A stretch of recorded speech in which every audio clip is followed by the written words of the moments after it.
अभी हम आज फिर एक बार देखते हैं कक्षा 8 का पाठ 10 जिसका नाम है ठोस आकारों का चित्रण। तो इसमें सबसे पहले हमने देखना है 2D और 3D फिगर्स। क्या देखने हैं? 2D और 3D शेप्स। क्या होते हैं 2D और 3D शेप्स, इनके बारे में हम पढ़ेंगे। तो जैसे मैंने अभी आपको बताया कि ठोस आकार, ठोस चीज हम किसे कहते हैं? जिनको हम आसानी से दबा नहीं सकते हैं। जैसे किसी उसको हमने अगर उसका शेप चेंज करना है, उसके आकार को बदलना है, तो हम किससे करते हैं? हथौड़े मारेंगे ना, किसी भारी चीज से उस पर वार करेंगे तभी उसका आकार बदलेगा। तो ठोस आकार वही होता है। तो इसमें सबसे पहले आता है 2D और 3D शेप्स। तो सबसे पहले है 2D 2 डायमेंशनल शेप्स यानी द्विविमीय आकार। क्या है? द्विविमीय आकार। किनको कहते हैं द्विविमीय आकार? तो जैसे अभी हम कुछ चीजें देखते हैं, ये है, क्या है बताइए? एक आयत है, रेक्टेंगल है। ये एक यानी स्क्वायर है। इसको आप पहचानते हैं? क्या है ये? वृत्त है ना, वृत्त। सर्कल है, इसको भी पहचानते होंगे। क्या है ये? त्रिभुज है ना। तो ये सारी आकृतियां, जैसे देखिए ये, इसमें कितनी भुजाएं हैं? अगर हम काउंट करेंगे इसकी भुजाओं की संख्या कितनी है? तो ये एक अष्टभुज है। क्या है? यानी अष्टभुज, ऑक्टागन।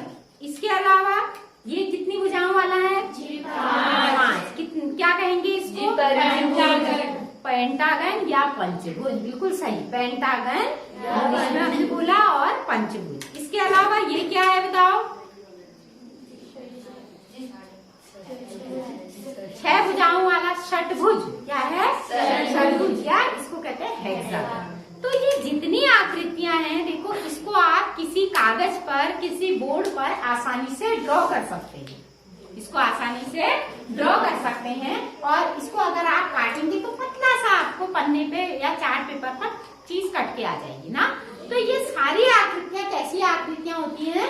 द्विविमीय आकृतियां। क्योंकि जैसे आपने आयत देखा, इसमें क्या क्या चीज होती है? लंबाई और चौड़ाई। अगर हम देखें, ये अगर आयत लें तो इसकी ये लंबाई है और ये इसकी चौड़ाई।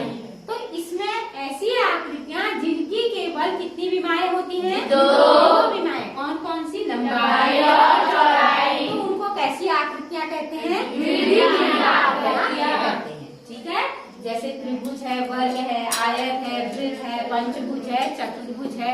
जितने भी चतुर्भुज हैं, चतुर्भुज भी कई प्रकार के होते हैं। सम चतुर्भुज है, पतंग की आकृति है, समलंब है, समांतर चतुर्भुज है ना। ये सारे आपके द्विविमीय आकार है। याद रहेगा, ऐसी आकृतियां जिनकी कितनी विमाएं होती है मेघा? 2 विमाएं। कौन कौन सी? लंबाई और चौड़ाई। लंबाई और चौड़ाई। तो वे द्विविमीय आकार कहलाते हैं। अब अगर देखो, अगर आप एक आयत को कागज पर बनाओगे और उसको काटोगे तो उसकी मोटाई आपको नजर आएगी? उसकी मोटाई ना के बराबर होगी, यानी उसमें केवल 2 चीज होंगी, लंबाई और चौड़ाई। तो इस प्रकार हम द्विविमीय आकारों को आसानी से क्या कर सकते हैं? समझ सकते हैं। ठीक है।